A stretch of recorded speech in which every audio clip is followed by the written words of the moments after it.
Hi everybody, this is Stacy at Knox Corvum. I wanted to talk to you today about where to start when it comes to wire wrapping. I know a lot of people have questions about what kind of tools should I get, what kind of wire should I be using, where should I get things, what do I really need. So I want to give you the short version of the bare minimum, the bare essentials, the things that probably are going to be important to you as you're learning the first few skills that you need to have. Number one, of course, is wire. And I do recommend that you use a bare copper wire, a raw copper wire, uncoated copper. It's called all different things. What you're looking for is copper wire that doesn't have a clear coat on it. And the reason that I suggest you avoid anything with a clear coat is the fact that that clear coat is very easy to damage. It cracks, it chips, it peels off. After a period of time, no matter how careful you are, it's going to look a little nasty. Any place where the coating chips off, your wire is going to ultimately oxidize and you will have light spots and dark spots. And when you've worked really hard on something, even as a beginner, and your piece maybe isn't perfect, you still want it to look as good as it can possibly look. So we don't want spots and things on it. So the most common answer that you'll find if you ask wire wrappers about where to buy wire is Rio. It's Rio Grande. I'll give you a link to it. My stickers on my wire are actually pretty beat up because I use them all the time. So you can see the stickers don't stand up real well. So if you think, if you're going to order multiple gauges of wire and you feel like you might have trouble distinguishing which is which, then take either write on your spool, which this white spool came from another company. It didn't actually come from Rio. But you can write it on your spool or put a little piece of tape and mark the gauge on there so that you're not confusing yourself later when you have multiple gauges. But the first two that I recommend you start out with are 20 and 28. And again, I get my wire from Rio. Most people get their wire from Rio. Just because it's their customer service is great, and cost-wise, I mean, you're not going to do a whole lot better than Rio. So, the only thing that's kind of a pain in the neck is their shipping. Their shipping's expensive. So, what I suggest is that you get, everything you need in one go. Try to make sure you get all the basic things so that you only have to pay their shipping fee one time. If you're going to order wire from somewhere else, you need to double check and make sure that you're getting an uncoated copper wire. And the reason that I say copper wire as opposed to silver wire is that when you're learning and you're practicing, you're going to go through wire. You're going to throw away more wire than you keep. And that's fine because you're learning and that's part of the process. I threw away miles and miles and miles of wire before I made anything that was any good or anything worth keeping.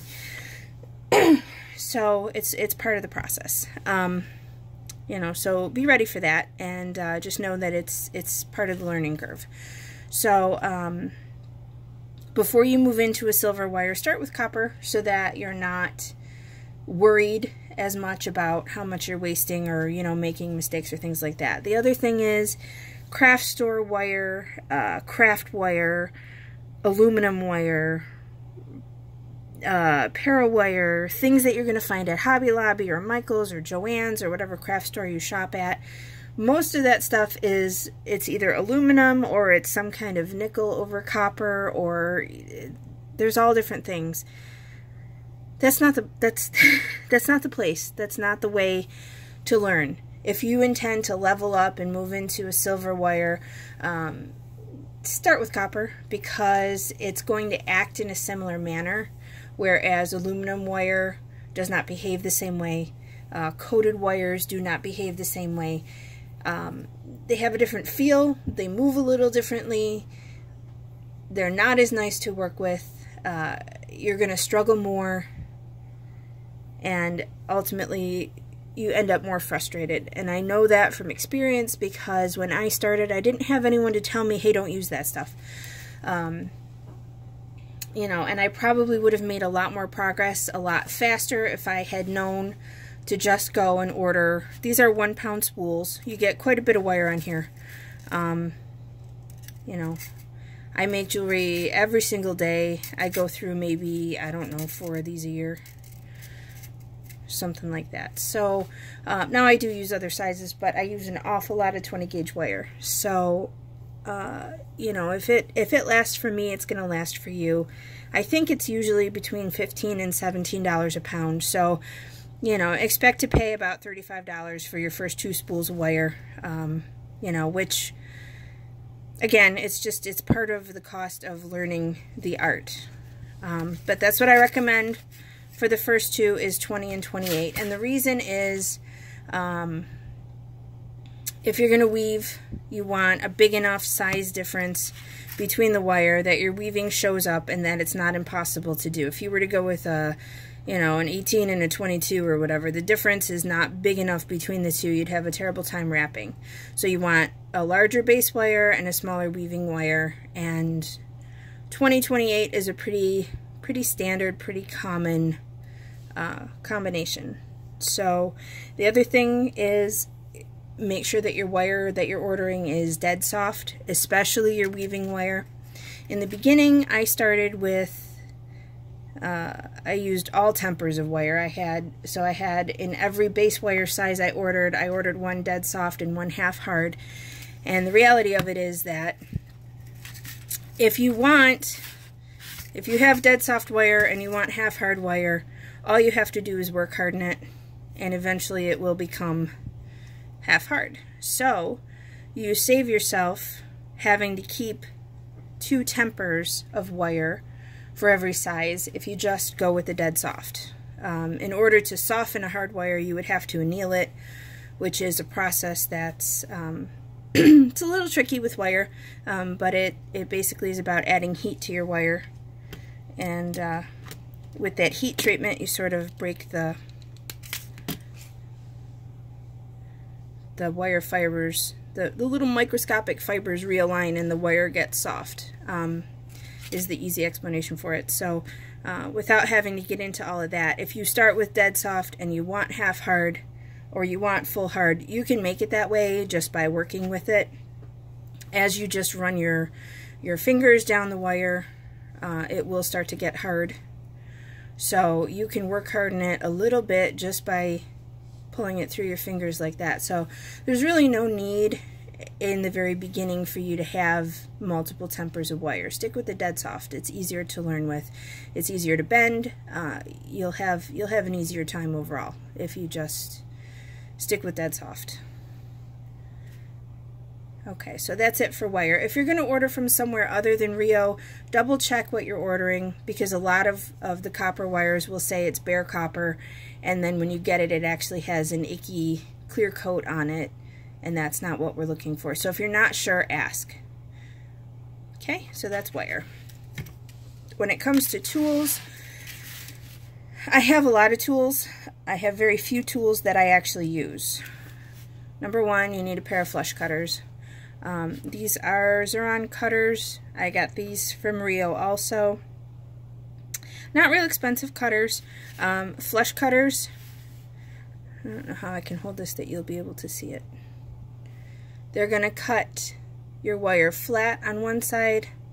Yeah, mine are chewed up. I have kids and they borrow my cutters. Nothing's safe in my house. But, so they're going to cut flat on one side and they will cut a bevel on the other side. So that's how they work. That's what a flush cutter does, is it's going to give you a flat, clean end to work with. You know, if you don't want to spend the money on flush cutters right away, it's not a critical necessity. You can use regular wire cutters, but these are really nice to have, especially as you start skill building. And like I said, these ones I've had for a couple years. I use them every day. I've dropped them more times than I can tell you, and they're still together. They still work. So not a bad set of pliers. But any flush cutters will do. Just make sure that the flush cutters are recommended for the gauge of wire that you're cutting. You don't want a flush cutter that cuts, you know, only up to, I don't know, 24 gauge wire if you're going to be ordering 20. So pay attention to that. Some of those light duty pliers will not hold up well over time for you. The next thing that I recommend you get, that I wish I had had sooner, and obviously you can see I use them all the time because the rubber grip, the metal part of the handle is actually broken through the grip. These are Swanstrom micro chain nose pliers. You can get these, I bought mine from Rio, again, just because it's easier to get everything in one place. So, and I don't have a good selection of stores around here to shop at, but, so these have a little tiny tip on them, which makes them much better for getting in tight spaces. They still, you can use this part of the plier jaw down here later on, you know, if you want to make big bends in your wire, but to get accurate little tiny bends, these work really nice. You can get in close, you can work in small spaces, and I really love these. I use these all the time. Another thing that I recommend you have are a pair of flat nose pliers. These were little cheapy ones from Rio, and it's whatever their basic brand is. I think I paid maybe $7 for these. But you can see they have a little flat edge on the inside, which is helpful for folding things. And actually, if you're lazy like I am, you will learn how to measure things. Instead of with a ruler, you'll learn how to measure things just by the width of the end of the pliers. Don't tell anybody I told you that, though, because it is lazy. But it does work. And these are nice pliers to have. They're a nice, flat, clean, square, easy thing. And the last kind of pliers that I think you really need are round nose pliers. Mine are old. I think they came from Harbor Freight, which means they're super cheap. They don't need to be fancy. In fact, mine don't even meet down the middle anymore. I have a better pair, but I use these all the time because they're what I'm used to. So just a cheap set of these. Rio has these too, you know, for $5 or $7 or something like that. So pick up a pair of round nose pliers. And get yourself a file of some kind. In the beginning, I used just regular emery boards from the dollar store. They don't hold up very well, but they're a cheap solution. But I got a whole set of these files, also from Harbor Freight, I believe. They're just little metal files, and they come in different shapes, but you really need a flat one for what we're going to be doing for your, you know, beginning your wire process. But any kind of fine grit flat file will do for you. Another thing I recommend is some kind of ruler. I have this old protractor from when my son was in school, and then I also have a bigger metal ruler that I use if I'm going to cut longer lengths of wire, but just something that you can measure quickly. Keep it with your tools so that you're not running around looking for it like I do most of the time. But you know, eventually you're going to come to where you need a ruler. One of my other favorite things, and you can tell by the way it's worn out, is this clickable Sharpie. And I use this for making marks on wire because it will stay on the wire. It makes a mark on the wire. They don't last, you know, the marks won't last forever. They'll rub off. So it's kind of a temporary thing to put a mark on wire when you're measuring, or if you're marking where you want to bend. And I like the fact that that it has this click top, because when you have wire in your hands and you're trying to hold things steady and then you realize that you need to mark it, sometimes it's hard to get the cap off of a regular Sharpie, but you know, without pulling it with your teeth or whatever like that. So this one, it's a clickable. I love these things. They're like $2 at at the drugstore, I'm trying to say, or any place else where you find Sharpies. If you can find these, they're great. If not, a regular fine point Sharpie will do for you, but they're very handy to have. And the other reason that I like these is that they sort of double as a mandrel because they're round. So you can wrap your wire around here and make curves and loops and things. They have a nice shape if you need that size. Speaking of, the other thing, find yourself a cheap pencil. I use colored pencils just because they never have the, well, I shouldn't say never. Crayola colored pencils and that type don't have the flat sides on them, so they're completely round. And that's the other thing that I use a lot for. I use it in my ear wire video too, but you know, they make a nice size loop. So between these two things and your round nose pliers, you have all different size loops available to you. You'll find that you can use a lot of things around your house without having to go and buy bail pliers or, you know, special tools or what have you. You know, you have things that you're going to use, you'll learn to use in new ways. Because eventually you'll come to the point where you need one of those things and you'll pick up whatever's around. Another thing I recommend is painter's tape. As you can see, I use quite a bit of that also. It's great for holding stones in place while you're wrapping. It's great for holding a weave together when you're trying to get started and you're not maybe too adept at holding 5, 6, 7 lengths of base wire. If you're struggling with something like that, a little painter's tape will help you. I say painter's tape because it stays as long as you want it to stay, and it comes off when you want it to come off. Some people recommend masking tape. I don't like to use masking tape because I find that I bend wires and pull things out of shape trying to pull the tape off. So a low tack tape works a little bit better for that. And then the last thing that I recommend, if on your finished copper pieces you want to add a patina, and we'll talk about that later, but basically it's the process where you darken the wire so it goes from, you know, looking like a bright shiny copper to being dark like this piece is. And it gives it sort of an antique look. That's how that look is achieved. If you've seen it and you're not sure, you know, you're seeing copper like this, you may see silver like this. That's achieved by using liver of sulfur on the wire after the piece is made. So this is the one that I recommend. And it comes in a couple different size containers. Honestly, 4 ounces, I maybe use 1.5 of these a year. They're about $15 on eBay. I usually just look whoever's got it on sale and who has free shipping, and I just order from that. But it's liver of sulfur extended life gel, so you'll look for the XL gel.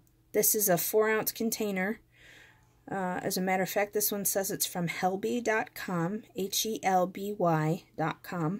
But like I said, you can look on eBay, you'll find them. They're not hard to find. And the reason that I recommend this one is because what I do with this is I mix it up with hot water and add in the liver of sulfur gel. It dissolves into the water pretty quickly. I give it a stir, and then I use it, and when I'm finished using it, I just put a lid on that jar, and you can keep it for sometimes up to 2 weeks, depending on how often you use it and how many times you open the jar. So this is going to give you a little bit more time in terms of, you know, before you have to throw it away, before it's no longer, you know, useful. This is the only kind of liver of sulfur I have ever used. And in the beginning, I didn't even realize that you could keep it for, you know, more than a single use. So now I just keep a jar of it in my work area all mixed up, and when my pieces are finished, they go right in the jar. And I know when it's reached the end of its life because it will turn sort of a funky clear color, and the sediment on the bottom will collect on the bottom of the jar. So you have sort of like a silvery clear liquid and sediment on the bottom, and it's separated out, and so you know it's not really any good anymore, and then you just dump it and start over. You know, and the other thing that is an indicator is when you put your copper jewelry in there and it doesn't turn anymore.